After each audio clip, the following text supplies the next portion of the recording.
Hello, this is Christopher Kenworthy. Welcome to Mastering Color Grading in After Effects.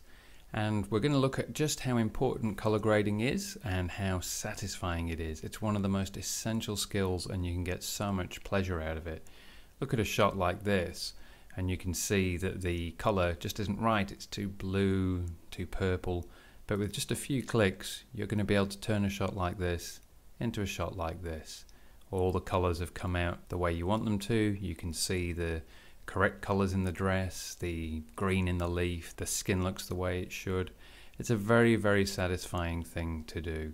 Equally, you could take a shot like this one that looks a bit too flat.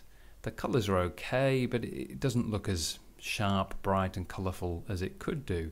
But with just a little experience, you'll be able to turn it into something that looks more like this.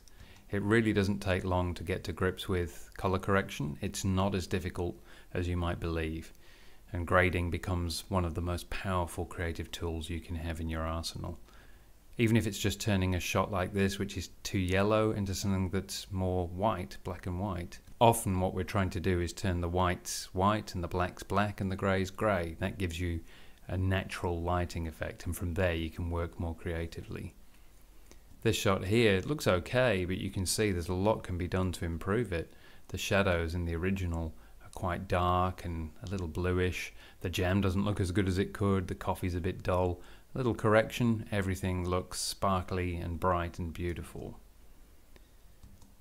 Very often, when you're working in color grading, you'll be asked to make your actor stand out more from the background. This is something that's quite easy to do, even with shots like this, which have been created with available light, and the actor appears very dark against the bright background. But that can be corrected quite easily. Just takes a few clicks once you know what you're doing, which won't take you long at all, and then you get the correct look. Some corrections and grading, it's more subtle. You're lifting shadows, changing colors, getting a look and a feel and an atmosphere that helps you to tell story. Because that's a really important part of this. You're not just correcting, you're grading to tell story, create mood, atmosphere, emotion. And you can look at shots like this, where it appears okay, but a small change does in fact bring out the life and brightness and vibrance of this to make it just that bit more special. Sometimes you can use color grading to sharpen an image. If you look at the right side of this image where it's not been graded, it's sort of flat, a little misty and dusty. On the left, we've used grading to give this an increased sharpness without introducing any artifacts. The color's pretty much the same, but the grading has helped introduce a contrast that makes it look brighter and clearer.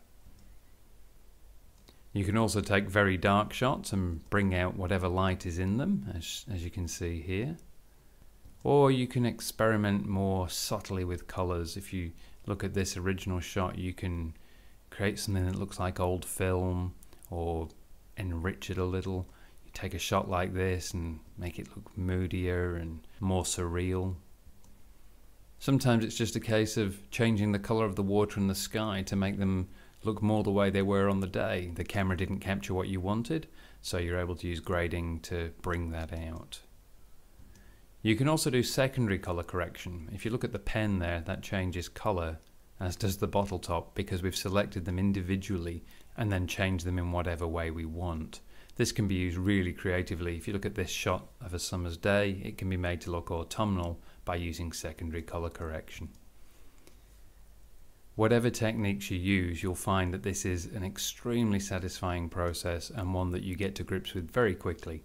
So I hope you enjoy working on the clips that I've provided and then get to work on your own clips, and very soon you should be an expert.